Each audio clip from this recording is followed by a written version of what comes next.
Hi. By now all of you know that I am interested in family history. On this topic, I'd like to share a story that my associate Brendan shared with me a couple of months ago. It takes place in our home state of Pennsylvania, and I quote, "It has been 9 weeks since I mailed away for my ancestors' death record, and over 7 weeks since they deposited my check on April 20th. I have made about a dozen such applications over the last year, and they would take 4 to 6 weeks if the year of death was known. I tried calling them since it was becoming uncharacteristically late. When they wouldn't return the message, I walked into the Newcastle Vital Records office in person. The clerk at the window asked if it was a genealogy request. When I answered yes, she said that it is now 11 to 12 weeks after the payment has been processed. According to her, there have been retirements. This is starting to sound more and more indefinite." End of quote. As a genealogist, I have found the current system of obtaining death certificates to be prohibitive. I remember sending for a certificate for one of my clients, waiting weeks, and getting only a response stating that I would have needed to attach a client's letter of authorization. It was for a certificate from nearly a century ago. In April 2009, I founded a Facebook group in support of a grassroots organization which promotes modernizing Pennsylvania vital records legislation. Since then, I have spent countless hours communicating with politicians to promote the cause. My public relations efforts have captured the attention of key figures outside of politics as well, including several FamilySearch family history missionaries and Megan Smolyanek, most famous for her role as chief family historian at Ancestry.com. I will not sit idle.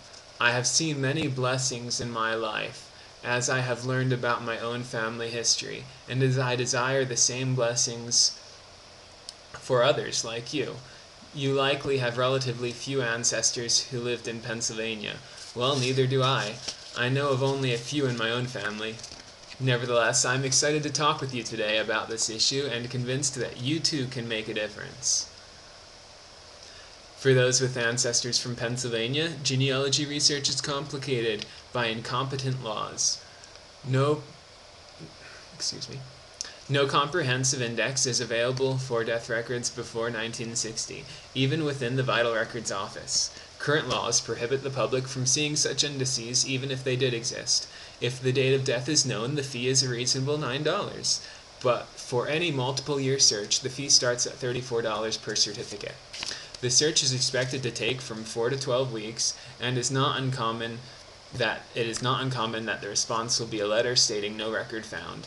Thankfully, this problem's solution is being worked on by a team of volunteers like you. In late 2007, Tim Gruber founded a grassroots organization called PaHR-Access, PaHR-Access, People for Better Pennsylvania Historical Records Access.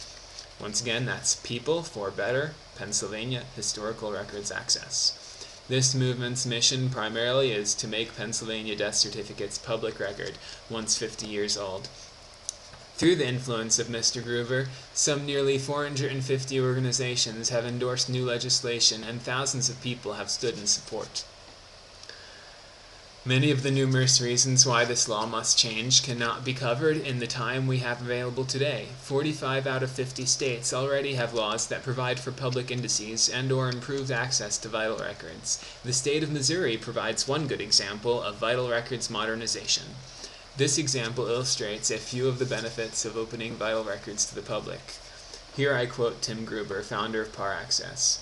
"According to what we have learned from the Missouri State Archives, before setting up their online database, their state's Vital Records Division received approximately 5,000 requests per year for death certificates more than 50 years old. In the first 18 months after setting up their online database, for these older death certificates, they had 8.8 million searches. We have no doubt that if Pennsylvania had such a database, it would be several times more popular and utilized." End of quote.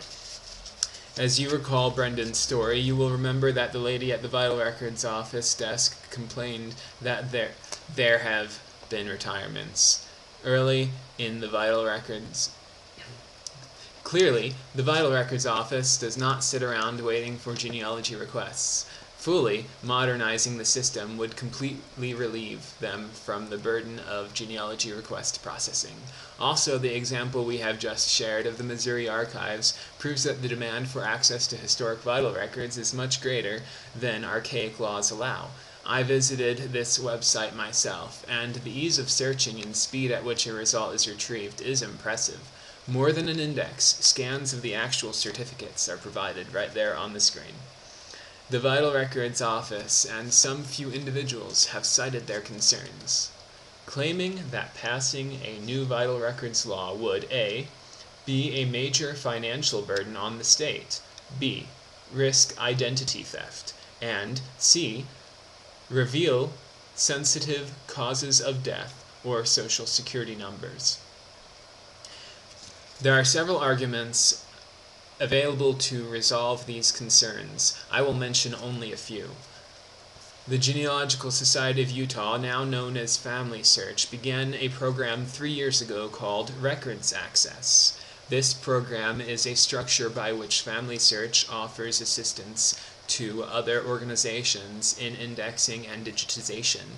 In addition to this money-saving method, Tim Gruber shared with me the following, and I quote, "Having a database of Pennsylvania death certificates would actually be in accordance with Federal Law 108-458, the Intelligence Reform and Terrorism Prevention Act of 2004, which requires the Secretary of Health and Human Services, in coordination with the Social Security Administration and others, to award grants to states to assist them in computerizing their birth and death records, to develop the capability to match birth and death records within and among states, and to note the fact of death on birth certificates of deceased persons. This is done to stop someone from misusing the birth certificate of a deceased person."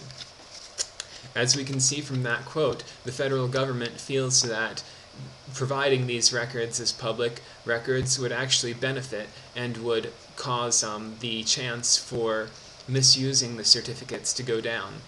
Between assistance from FamilySearch and the federal government, the anticipated cost to the state would be minimal to none. As stated by Mr. Gruber in the above quote, these certificates actually decrease the chance of identity theft. And further, preventing identity fraud is the primary reason listed by the Social Security Administration for providing the Social Security numbers of deceased persons on a searchable online index, known as the Social Security Death Index, or the Death Master File. The federal government seems to be all in support of modernizing Pennsylvania vital records law on all counts.